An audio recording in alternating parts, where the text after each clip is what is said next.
Can you hear me? I cannot hear anyone.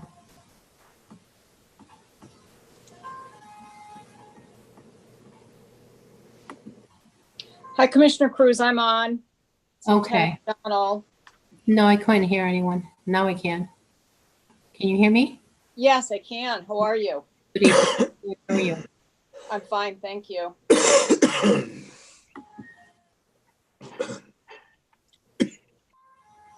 Hello, everyone. Yeah.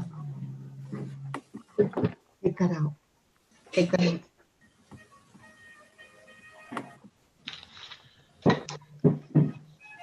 Better for some. Tom, are you here? Yeah, I'm here. Okay, how you doing? Hey, Dan. Hey, Maddie.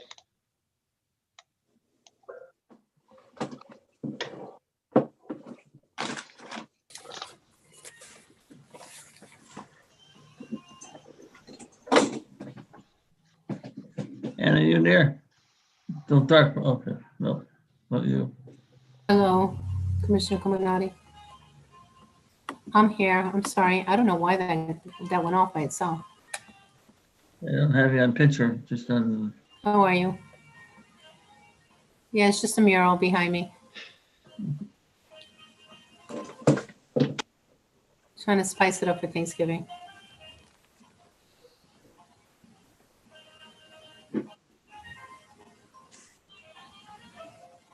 Why are you looking so serious, Commissioner Roach? That's because I'm thinking for a change. You forgot that we're watching. Hello, Commissioner Diaz. You're on mute.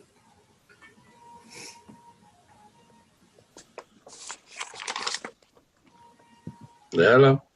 Hello. Can you hear us now? Can't hear. Okay, I'm going to put myself on mute.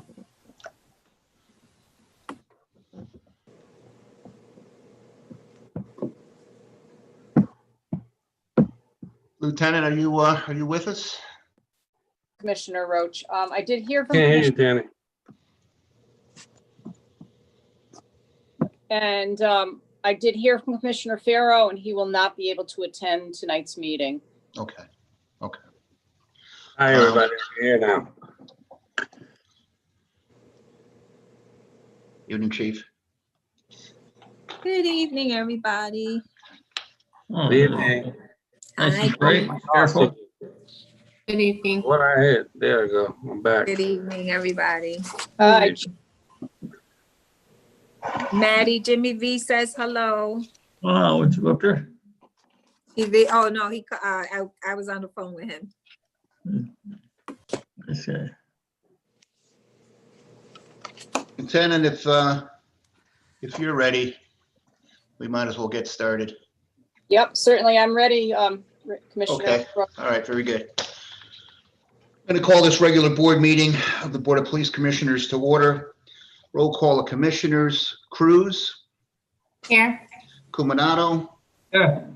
Diaz, Here. Lyons, Here. and Roach. We have 5 present. For the record, we have a quorum. We'll forego the Pledge of Allegiance.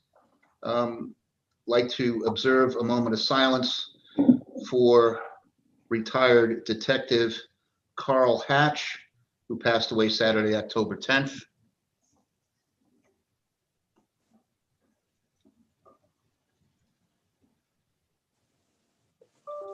Also at this time, please observe a moment of silence for retired Officer William Gumbar, who passed away Thursday, October 15th.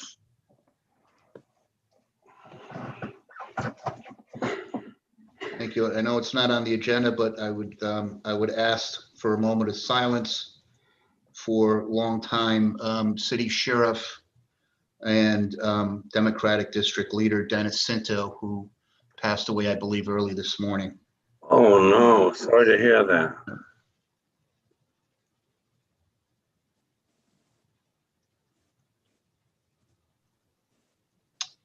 Thank you. Next item will be the acceptance of the minutes of the regular board meeting from October 20th, plus the acceptance of the minutes of the special board meeting from October 22nd, and the minutes of the special board meeting held on November 10th. I would entertain a motion if the commission is ready to combine and accept. Second. It's been moved and seconded. All those favor? Aye. Aye. Any opposed? Okay. Those minutes are accepted. Moving along, reports. We have the report from the Chief of Police. Chief Garcia, thank you for being here with us this evening once again. Thank you all. Good evening, everybody. Nice to see Evening. you.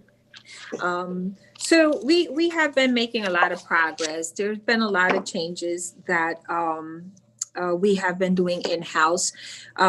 We have our allocation plan has been completed for the 2021 year, and all the bids are in, getting prepared for the changes that take place effective January, in January 2021. Also, we have the list for detectives. We have not promoted the detectives as of yet, as we are awaiting just the final signature from the mayor's office. So we will be promoting 10 detectives and 1 sergeant with the mayor's approval. I like to advise you that we did apply for a grant that's relative to, is a state grant relative to reduction of crime, especially in the times of COVID.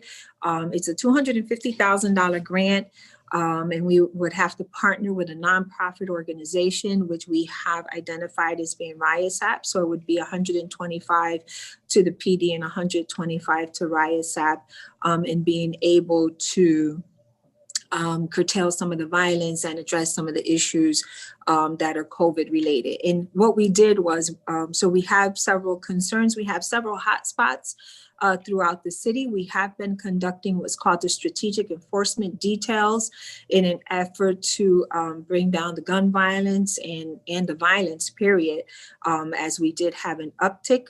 We are running those details. They're running now from Friday night and Saturday. But if we are afforded this grant, we will be running it from Thursday through Sunday, from 4 p.m. to 4 a.m. in the morning. And like I said, it will be focusing in some of the areas that are considered hotspots and some of the social clubs throughout the city where we have had shootings and homicides. We should be getting word from that soon, because we would have to utilize the monies by the end of this year. We have had several retirees put in for paperwork. We have a sergeant that should be retiring this Friday. We had an officer retire last week. Part of the allocation plan and part of the plan is being able to bring back officers that can work on the street instead of having them working in offices in different positions. We're trying to make sure that we have all of the resources available in patrol. As like I said, we expect more retirees to come along. We have approximately 80 officers that can retire come next year. So I want to make sure that with the concerns of COVID and being able to have the manpower that we need on the street, that we're able to do that. So there have been several changes. I'm sure some of you have heard about the changes that have been made. And also, there have been other positions that we have put out letters of interest into, and in other words, to be able to give officers an opportunity to go into different areas throughout the department. We are currently working on some of the stipulations set forward by the police accountability bill. We have a big change coming January 2021, and that would be officer wellness portion. They're still trying to iron out some of the stipulations and how we're going to address the expenditures that come with the officer wellness testing. Every officer has to be tested or go through a wellness program, almost like a psych eval, but not quite such. Every officer in the department has to go through that starting January 2021. So we are looking at how we are going to address that. We have done some of our priorities for legislation, and that would be one of our priorities, is being able to fund that and move forward so that we are in compliance with the stipulations set forward for the police departments throughout. We have, like I said, we have the strategic enforcement detail that has been working from the 4 to 12 shift on the weekends in a effort to bring down the violence and the shots fired, in an effort to be extremely visible in some of the areas that we have identified as hotspot areas. And when I say hotspot areas, what I have done and what I know that the captains are doing, they have been recommended to do, is look at those areas that we're getting the high volume calls, high volume of shot spotter activations. So like I said, that we can flood the areas and address the matters at hand, right? It's not that we want to put a bunch of officers in one area and then it goes off to another area. The crime is displaced to another area. We want to be able to address the spree and make the arrests when necessary. I did have a meeting with the city council,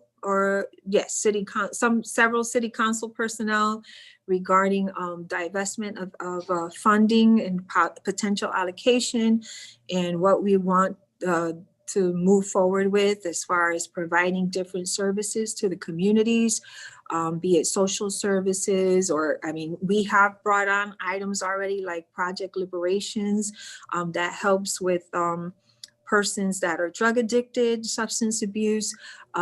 We've taken that on. We have, I was telling them, we have groups like RIASAP that we have partnered with, and we do have a lot of things in play.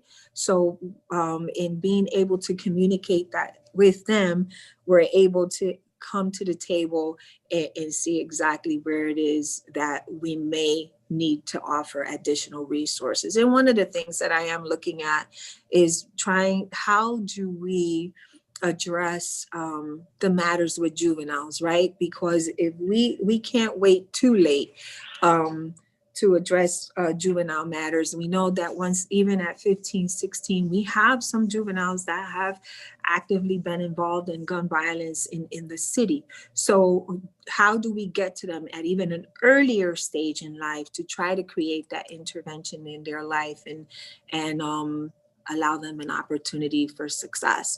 So we have come to the table. Lieutenant Cotto he's part of an ad hoc committee that has been put together, and he is representing the police department on that front with the city council in partnering agencies and trying to make things a little better for the city, for the community, and even for the department.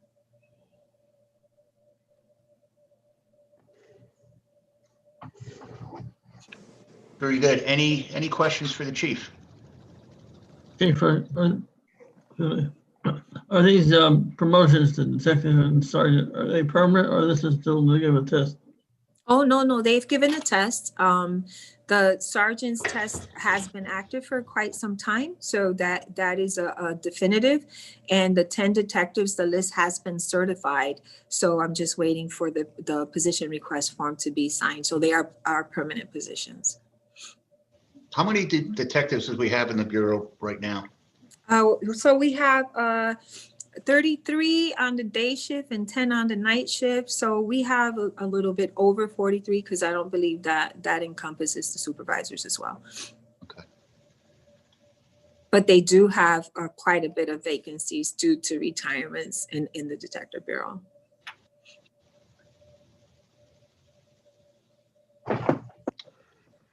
Any other questions for the chief? Chief Garcia, Hello. when you mentioned the $125,000, grant Yes. to curtail violence due to COVID related. What do you mean by that?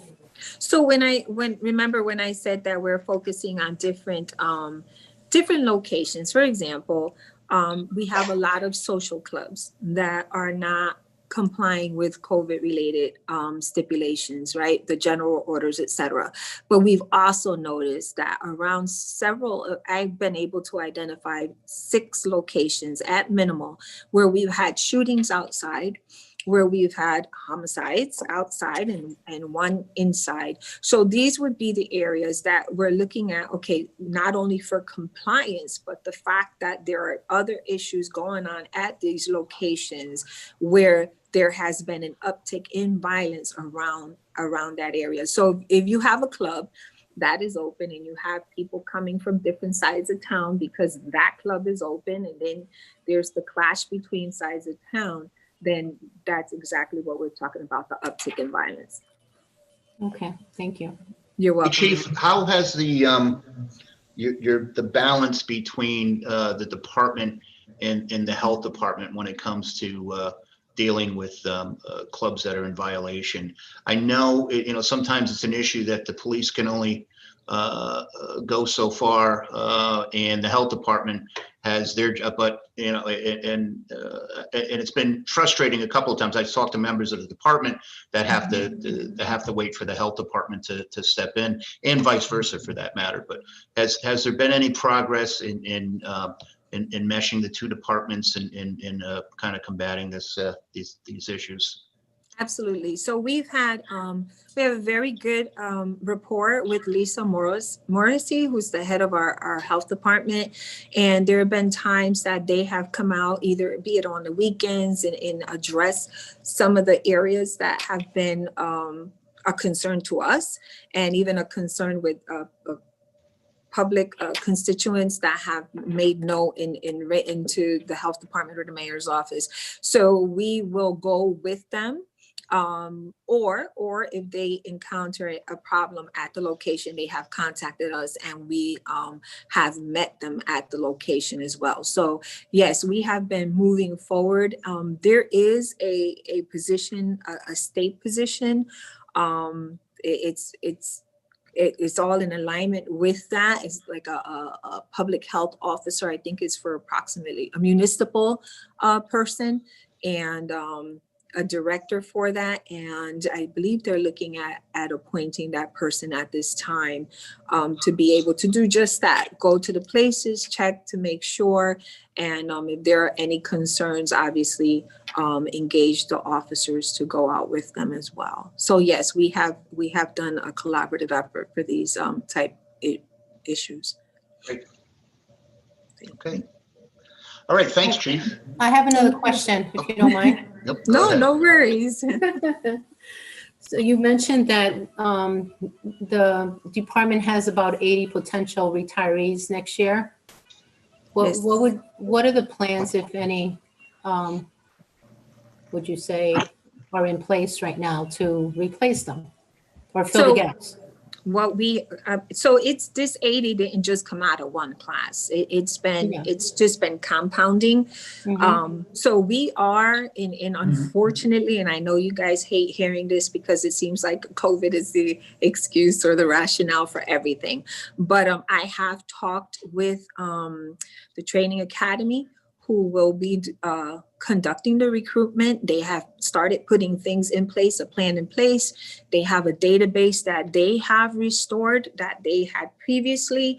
And it's just a matter of getting the information out there to make sure that we start recruiting effectively and efficiently, so that when the test comes, because we have already talked about, what are our next steps to offer a test. And obviously there's going to be a little bit more difficulty in providing tests, because historically you have hundreds of people that show up for a police test, right? But those are the plans in place. We've talked about offering a entry-level exam, and but before that we have to do some active recruitment, and we've even talked about the rebranding for the recruitment process as well, ma'am. Thank you. You're welcome. Okay, if there's nothing else. Chief, thanks. Thanks again. Thank you. Thank you all. Have a Thank great you evening. so much. Have a great evening. Thank you, you too. You too.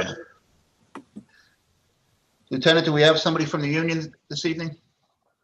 I was told that the president was going to attend, but I don't see him on the meeting.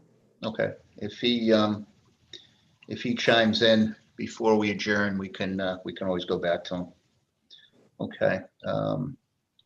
Internal affairs, we're not going to be going into an executive session, but I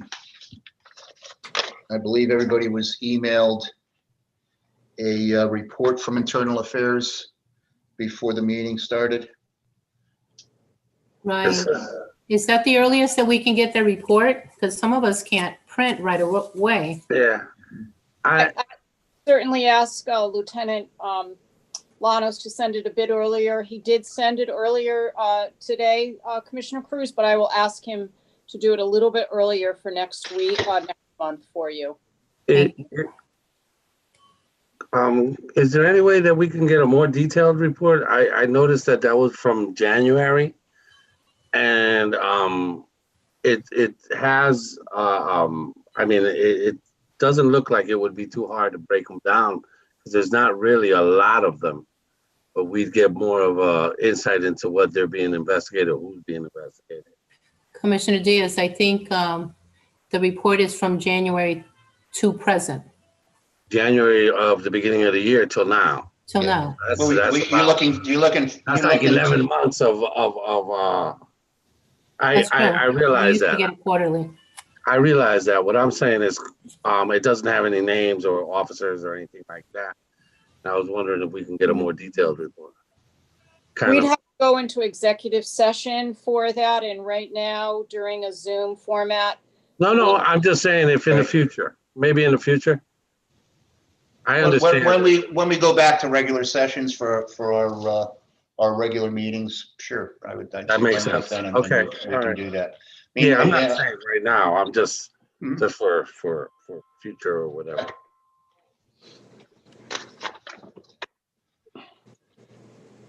So, Okay, unless there's any other questions with the internal affairs reports, we're going to move on to the clerk's report on the status of pending matters. Lieutenant? sure, I had two more notifications of sustained charges of two OI internal affairs cases, 18I-023 and 19I-271, that I'm making a notification to the board. We also have a Barrows hearing scheduled for OIA case 17I-206 for December 1st and December 8th. And then our next regular meeting, the last one for the year, is scheduled for Tuesday, December 15th. And that's all I have right now. excellent. We are ready to go, though, for December 1st and December 8th at City Hall Annex in the conference rooms.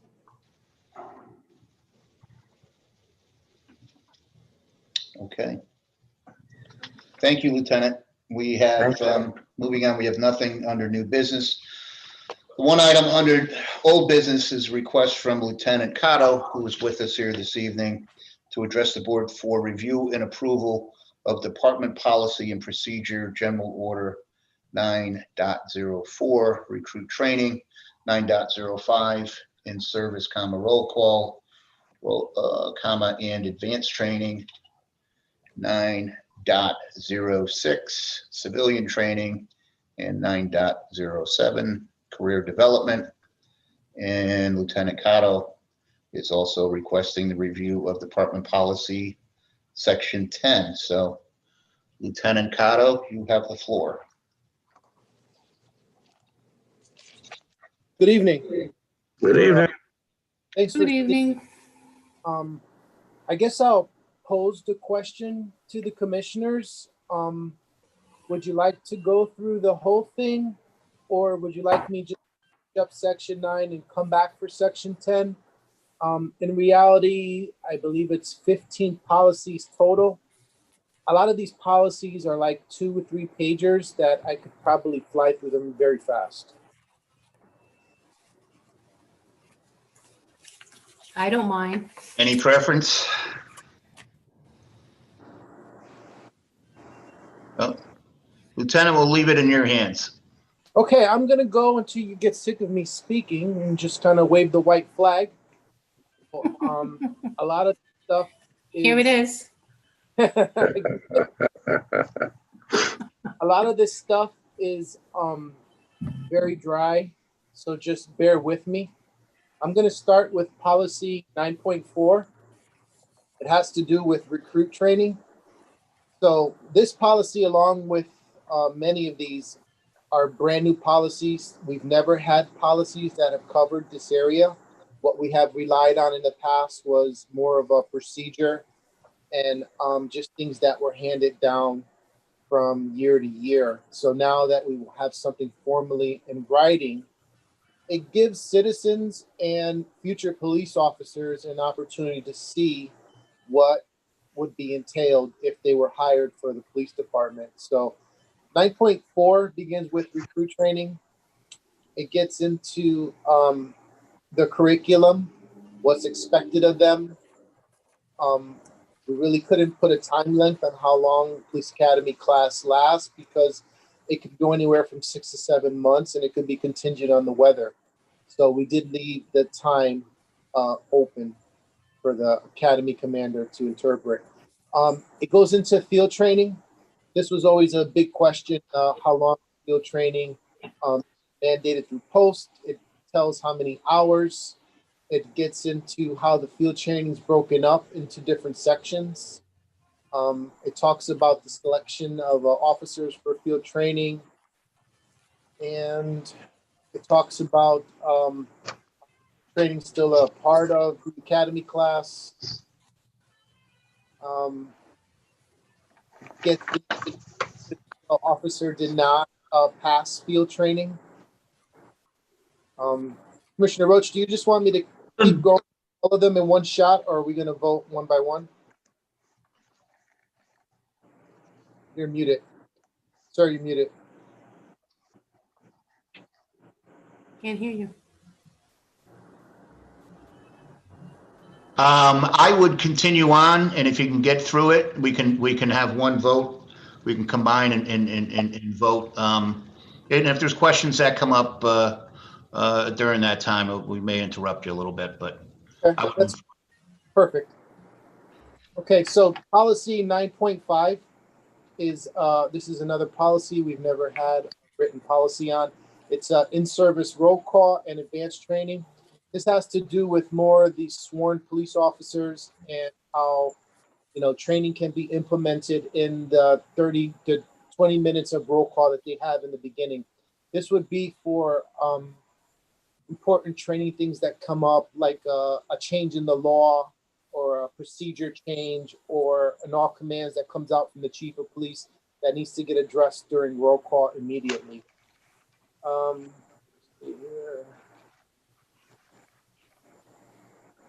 think that's about it for this one.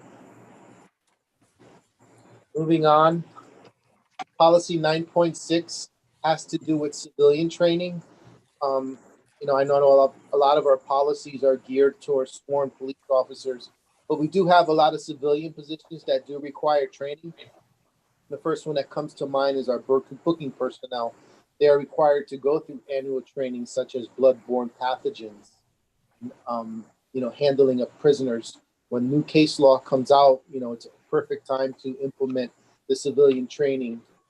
Talk about the training, the reports, how when civilian training is going on, these reports are done and they're kept in the officer's field files.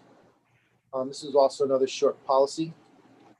Policy 9.7, career development. This is actually very important policy. This will be one of the last ones that get implemented. This will go hand in hand with employee evaluations. We're going to be working on a new program to do annual evaluations. So when we do the annual evaluation, we'll do the career development program. As many of you are aware, our department is getting younger and younger. So what better time to mentor future police officers? One of the things during career development is explaining to the officers, different programs and some of the different opportunities throughout the throughout the department, such as if you were into narcotics, there's an opportunity. If you're into investigations, we could probably find some advanced training. You could study for detectives tests. If you're into management, we have a partnership with Sacred Heart. They could go to college. We're not going to know the talent of our staff until we interact with them.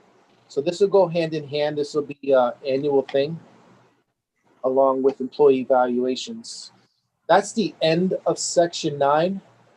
I'm going to go into section 10. Policy 10.1, legal process records. This is something that's geared for the Detective Bureau.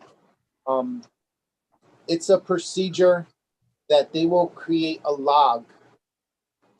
This one is for, I believe, the civil side. Policy 10.2 is the criminal side. So I'm going to speak about both of them together. They're just 10.1 is civil, 10.2 is criminal. So both of these policies create a log. And what the log is for is it has an active warrant and officers go out tonight to try to arrest this person. We've never really written down that we went to Manny Cotto's house at 123 Main Street. He no longer lives there. According to the neighbors, he moved to here. So that when the next person picks it up, there's notes that say this, on this date, we went here, we did this. So we don't continue making the same mistakes. When it comes down to arrest warrants, a lot of time is wasted by repeating the same steps when they're necessary. So this is one of those accreditation standards that I really didn't understand until it was explained to me and the purpose was explained to me. So this will be a tool for the Detective Bureau to share with patrol when they're out trying to make arrests. On the civil side, has to do more with search warrants and ongoing investigations. So an active log was created for the investigation of the Manny Cotto gang. And the first page will say whatever they did regarding these searches, and they'll just keep the ongoing logs so it's presented in court how they systematically went about the legal process. Are you talking about the criminal process or civil process? I was talking about both of them because they're very similar. Okay. So 10.1 is the civil side, which has to do more with search warrants. Right. 10.2 is the criminal side, which has to do with arrest warrants. Okay. Got it. Okay, moving on to policy 10.3. We're going to get into the communication section of our policy. This has to do more with the Emergency Operations Center, and the things that Mr. Appleby does over there. Yes, he is the director of the Emergency Operations Center, but the NCIC, which is the National Crime Information, that falls under the chief of police. So we do have a responsibility to implement policies with them. All these policies, Mr. Appleby did have an opportunity to go through and vet and make his own. So policy 10.3 gets into the administration of the communications. This was another one of those policies that we never really had anything written down regarding the administration of communications. And it talks about how dispatch would be 24 hours. It talks about the different entities that dispatch is involved with, like Collect and CIC. Talks about the equipment that they should have in there and what would happen if a malfunction in the equipment. The equipment could be something as dispatch is being recorded over the police radio as well as on the telephones 24 hours. And that's about it for this one.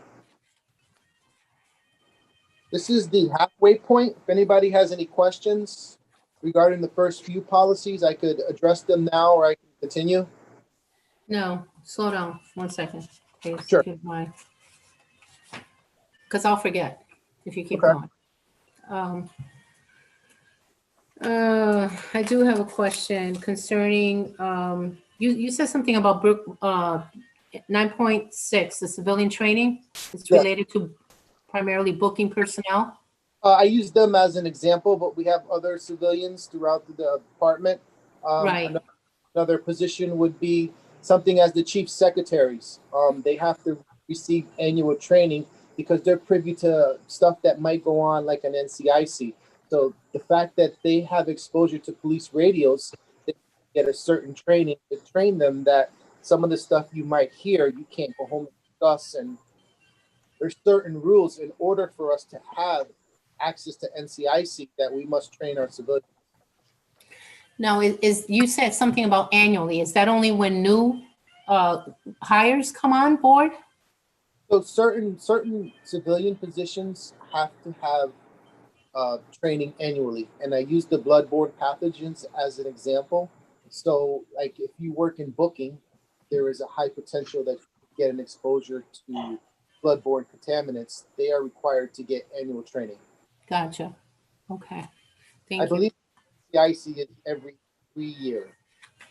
Now, I understand that as a police officer, you're well familiar, and so should every other police officer be familiar with all the acronyms that are used in the policy. But don't you generally spell it out the first time and then you can use the acronym as you move along?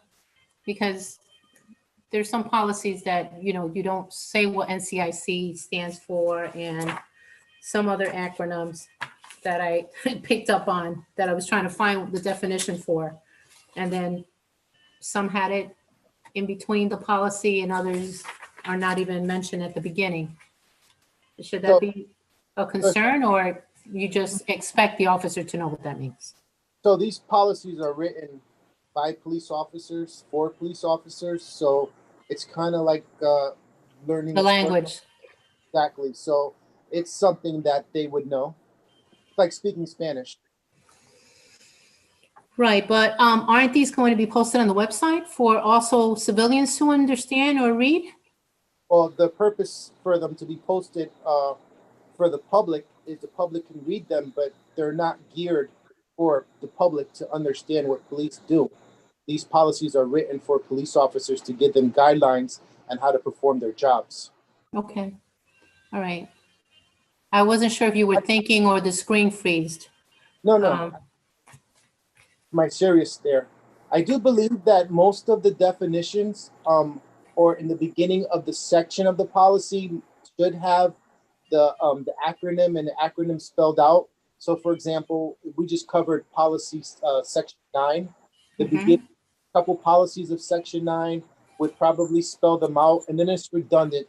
Keep doing it over and over and over. When we definitely redundant, but I just didn't see it in the initial part of the policy is what I'm saying. I'm reading an acronym that I didn't know what it meant, and I was looking for the definition throughout the policy and didn't find it. So maybe you want to screen those and see. You know what a section is? You could go over it now. Okay, let me see where I'm referring to. If you're referring to NCIC was one of them mentioned in that's the like policy, and it wasn't mentioned, it wasn't spelled out. it's spelled out in several sections of the policy, but that's I it's didn't like see it. Which policy are you referring to? it's like a no-brainer for the police department. You mean I don't have a brain? I didn't say that, but for police I'm officers, reading through the lines. Okay, officers, not police commissioners, we don't Okay. expect that, no, thank every you. that do. No, that's irrelevant. I was more concerned about, the arrest warrant. When, an officer, because I understand the timeline is for a year to 5 years, depending on if it's civil or criminal. Am I correct? When you fill out a report requesting a search warrant? I don't know. Are you talking about the application for a search warrant? Yeah, the application, but when it gets issued, right? They have to make the arrest within a certain time frame. Otherwise, it's no. Am I correct? No, it's An 3 months. active search warrant. Person's arrested. I mean, you know, it would probably get adjudicated differently in court if it's a 30-year-old warrant versus a 1-year warrant, but we don't dispose warrants. It's an active arrest warrant signed by a judge. I think you're referring to the time to serve a search warrant. Yes. There's a 48, it's 10 days. It's 10 days on a search warrant signed by a judge, and then you have 48 hours to serve the paperwork after the arrest is made. And the officer who requested, right? Who completed the request for the search warrant is the one that needs to fulfill that? Yes, Task? normally that would be the affiant. That would be the person to walk the search warrant through the court. That would be the person that has contact with the prosecutor as well as the judge, and they would finalize the paperwork. Okay. Either the officer or the officer's supervisor if the officer is unavailable. Okay. So everyone is not looking for this assailant or, person that they're searching for. So the procedure, what they do is the detective will try to make contact with the person that has an active arrest warrant and try to get them to turn themselves in. They will make an unreasonable attempt to go out and try to make the arrest. And if unfortunately they strike out, they will pass you down to patrol. When I was in patrol, if I had a quiet night and I had some extra officers, I could put out a warrant detail, which would be, maybe 3 or 4 officers, give them a handful of warrants and try to clear out the warrant bin, especially if some of these were very serious with violent offenders. We're trying to get them off the street. Right. Okay, thank you.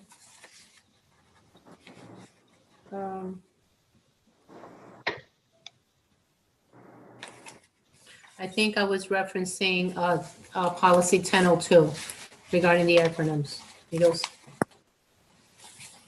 But that's all for now. Okay. I'm going to continue. Policy 10.4 is communications operation. This one actually has the acronyms in there. For those of us that like the acronyms.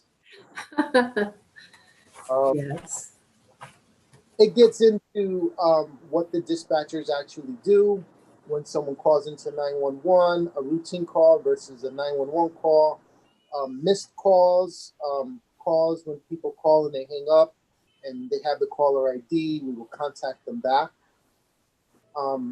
It gets into how calls can come into the PD, whether they're from cell phones, through internet, through the telephone.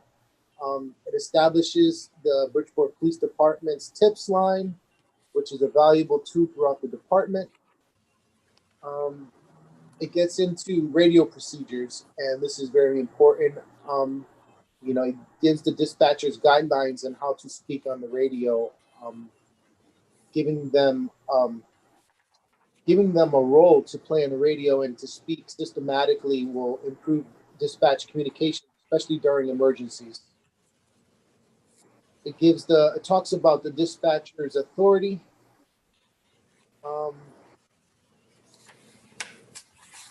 It talks about the priority calls. Our calls are broken down to 3 priorities. We triage our calls. A priority 1 call would be a crime in progress, somebody getting hurt, something with possible injuries. A priority 2 call would be a step down from a priority 1 call, still very important. We try to get those out as soon as possible.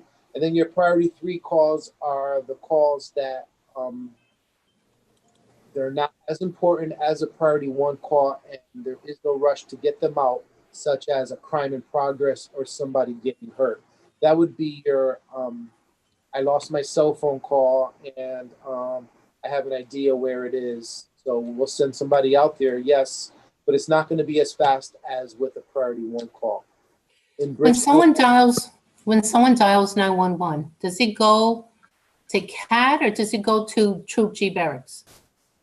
So if you call 911, it goes to the Emergency Operations Center. If you have one of those cell phones that does not have a service on them, like one of those domestic violence phones where there isn't a callback number, that phone call will go over to Troop G. Okay, So for some of the smaller departments, they do route calls, meaning that if their dispatch is getting backed up, they will route calls to Troop G. But we have a full staff at our Emergency Operations Center, and we don't route calls. Even in the event that we lose power, they have emergency backup, and they are we have a backup dispatch center in our fusion center, so we could also move staffing over there. Is it possible that during a home invasion, a 911 call will go to Troop G Barracks? Yes, Yeah, have one of those phones that there is no callback on or something like that, or if their location is turned off on their phone, then yes, it is possible.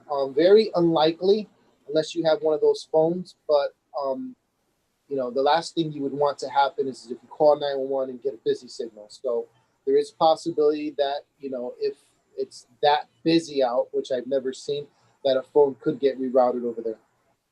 my reason for asking is as a union rep, I represented a dispatcher from Troop G Barracks years ago in handling a 911 call from Fairfield on home invasion, and he was reprimanded in the manner in which he handled that call. So I know that there are unexpected, sometimes we don't cover everything during training, right? These things do occur, Yes. but it was one of those.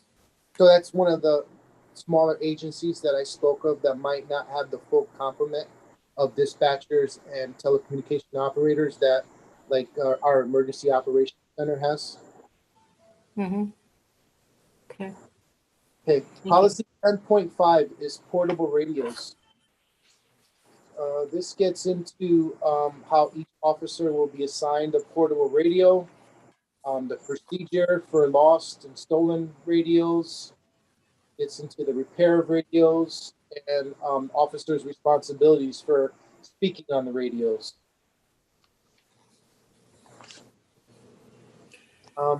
Policy 10.6 is reverse 911.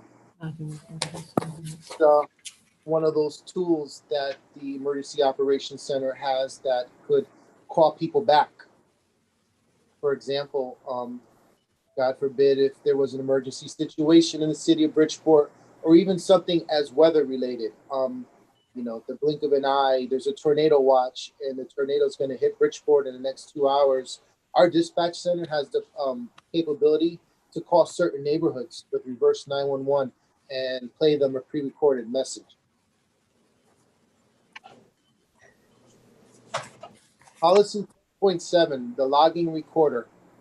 This is the recording equipment that I spoke about earlier in the administration section.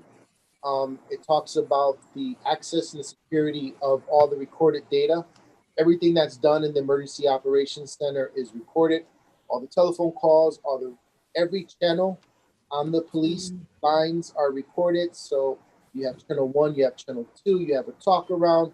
Our FAPERN is that's like statewide. It's all recorded, and it talks about the procedure and who has access to these recordings. How long is that recording for? It records 24 hours. Pardon me? And it records for 24 hours. So the access is with the Just 24 hours? I'm surprised. If you needed to use it in the legal system, you can't pull out a recording from a time and date?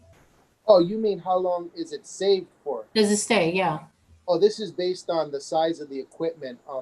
I could tell you that it's over a year.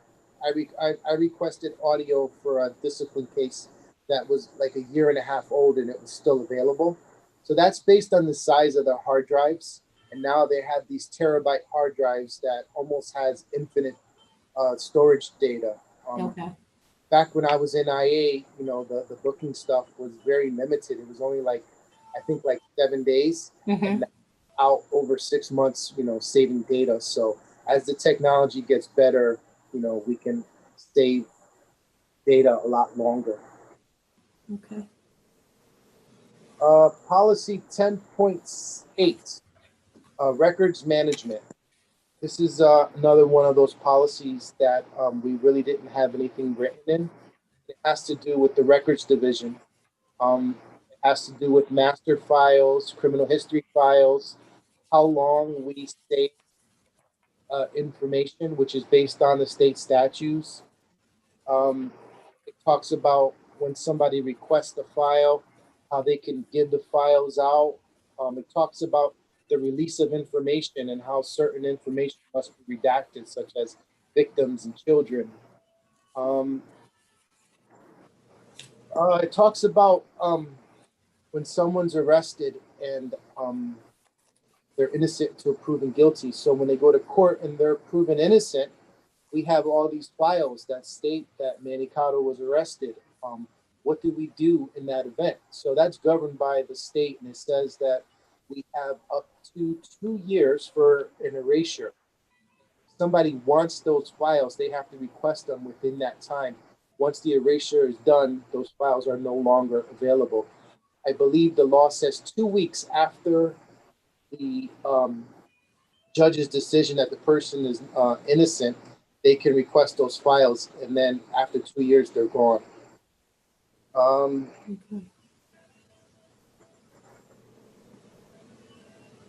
Talks about the traffic records, the detective bureau records, our citations. It talks about everything that the records division holds, juvenile records.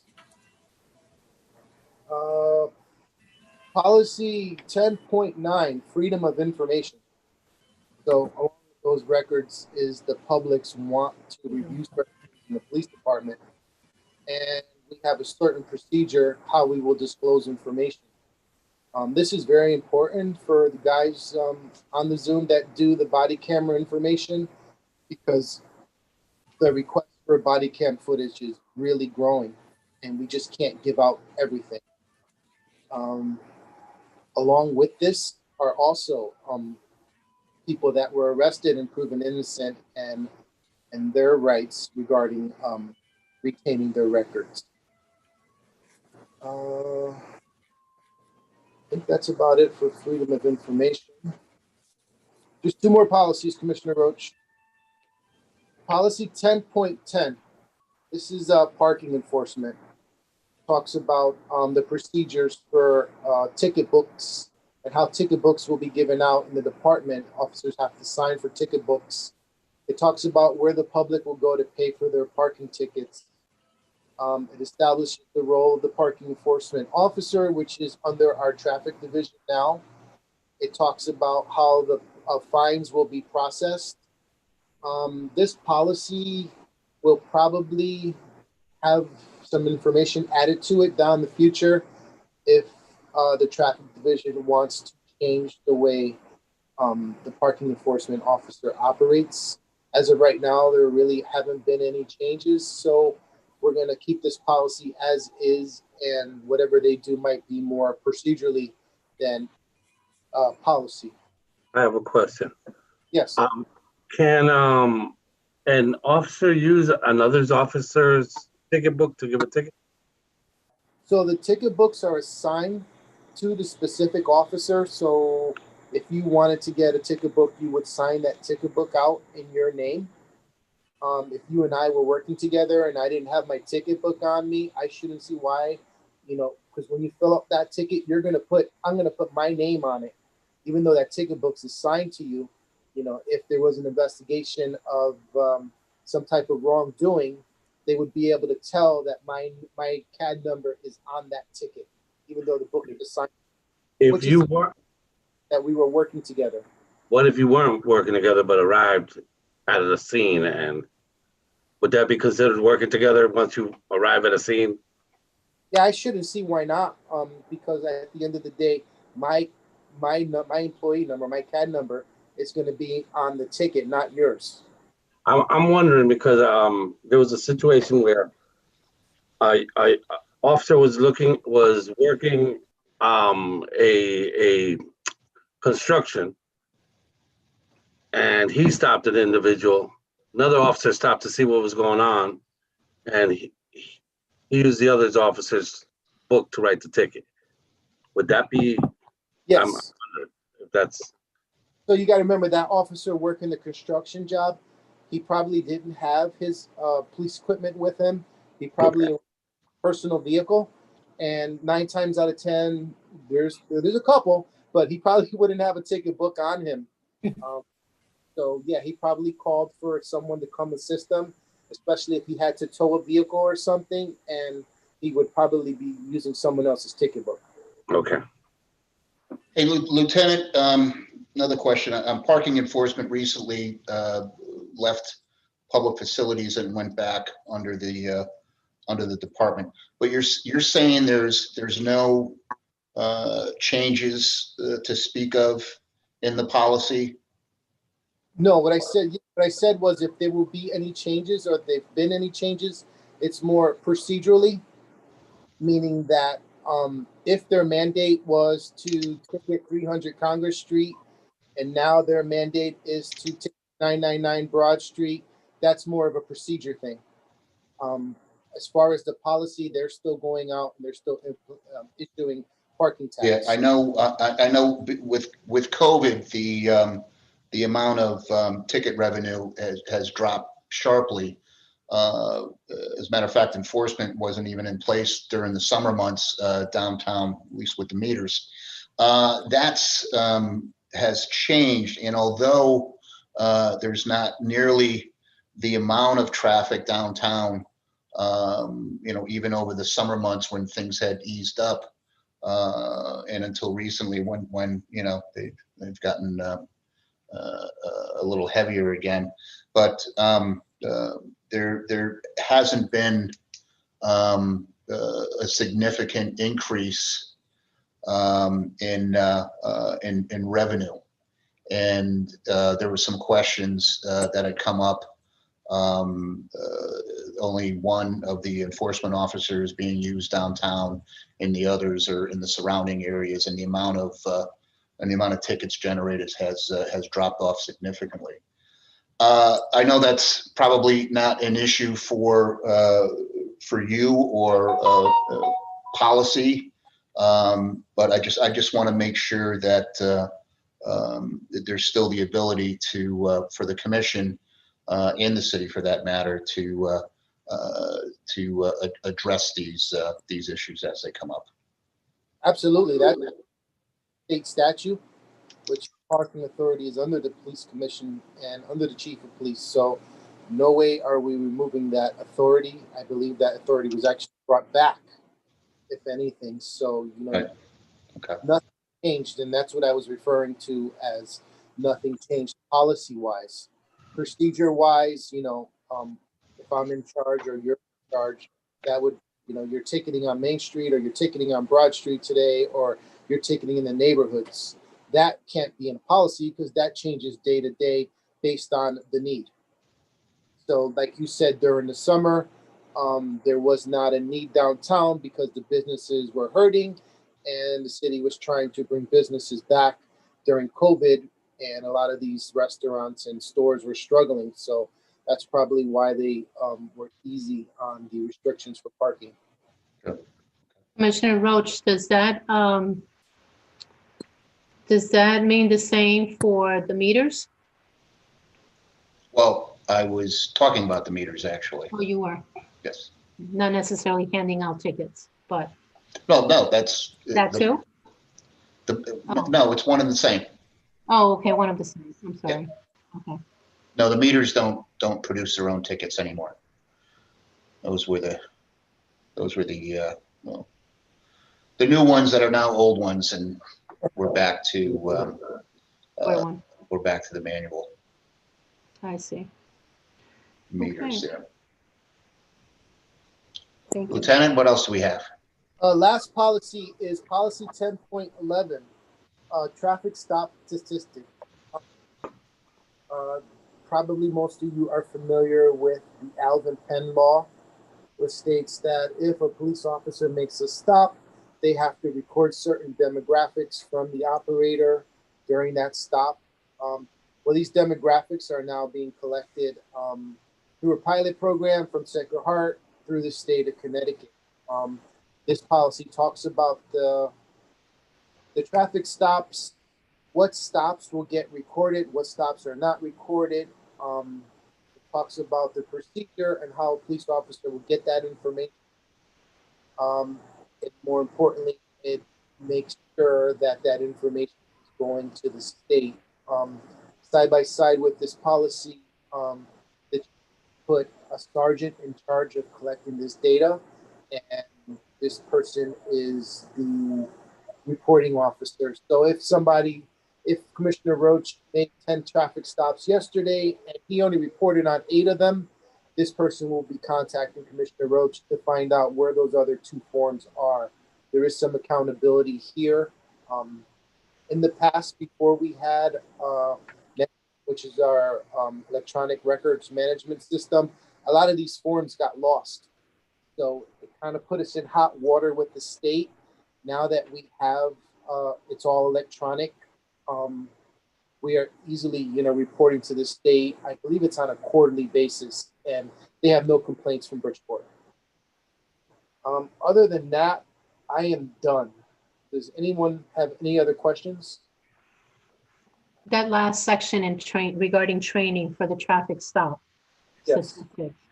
Is that done through the academy with new recruits or annually?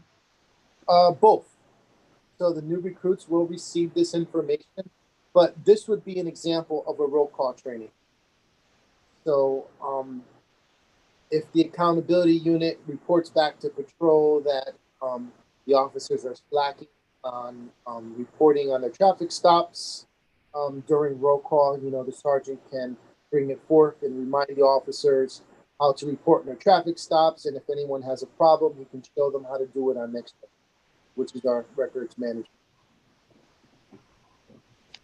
Great, thank you. And just got a nice picture of the plant in front of us there. Is that legal? Well, the reason Actually, Commissioner Cruz's background is pretty cool too. Old MacDonald had a farm. Yeah, there you go. That's legal. the windows in the apartment leak, so they put Yeah, I would. by the windows to collect the rainwater so the floors don't get wet. That's not one of those, okay? Okay, Lieutenant, listen, thank you very much. Unless there's further questions, I'll entertain a motion to approve the request of Lieutenant Cotto and accept the policy and procedures that he's spelled out to us, those changes.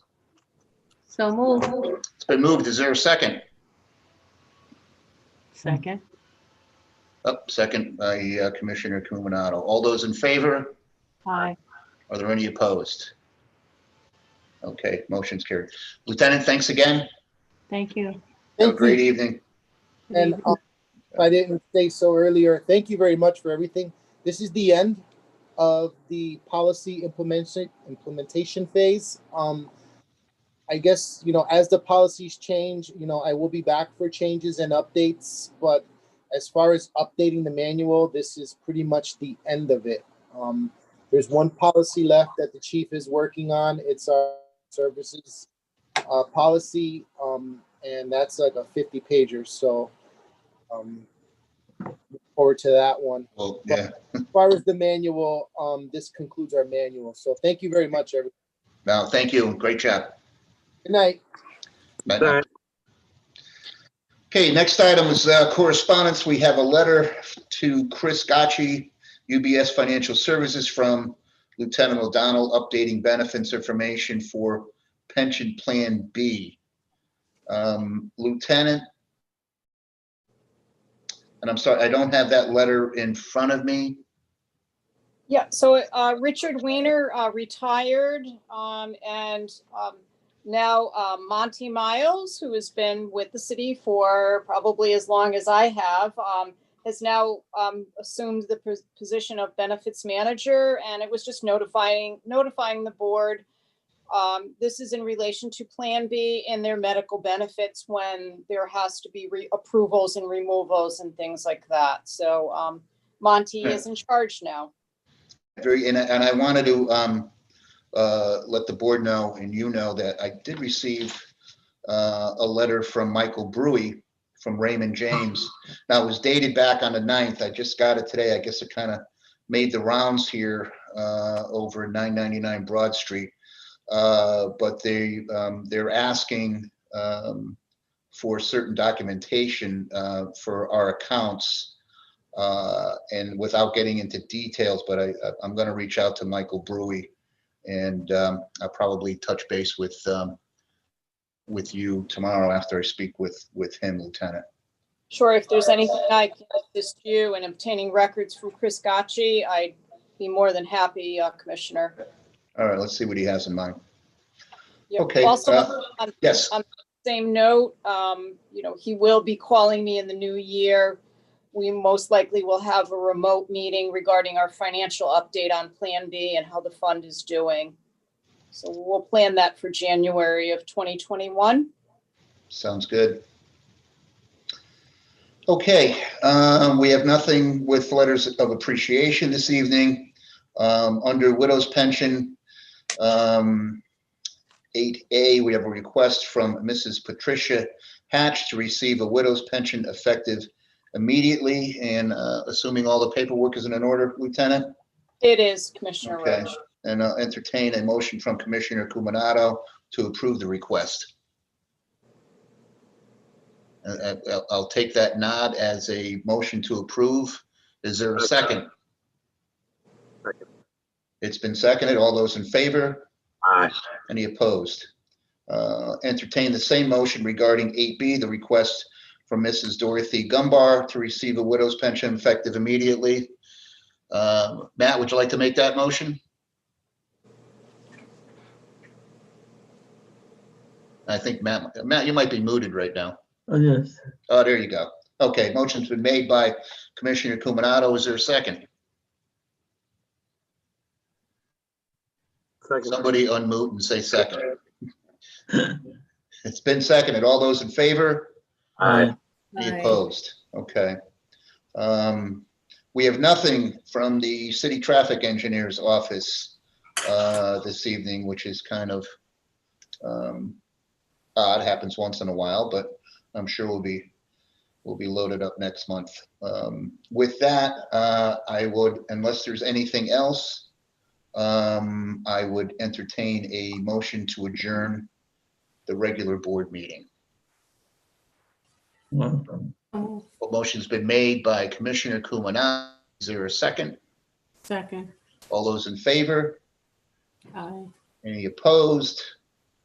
I take it we're adjourned. Okay. Now the board reconvenes as the trustees of the Pension Relief Fund, Plan A. Roll call of Plan A member: Cruz, Here. Cuminato, yes.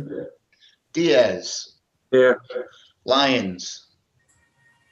Lyons is here. Roach, here. We have 5 members. We have a quorum.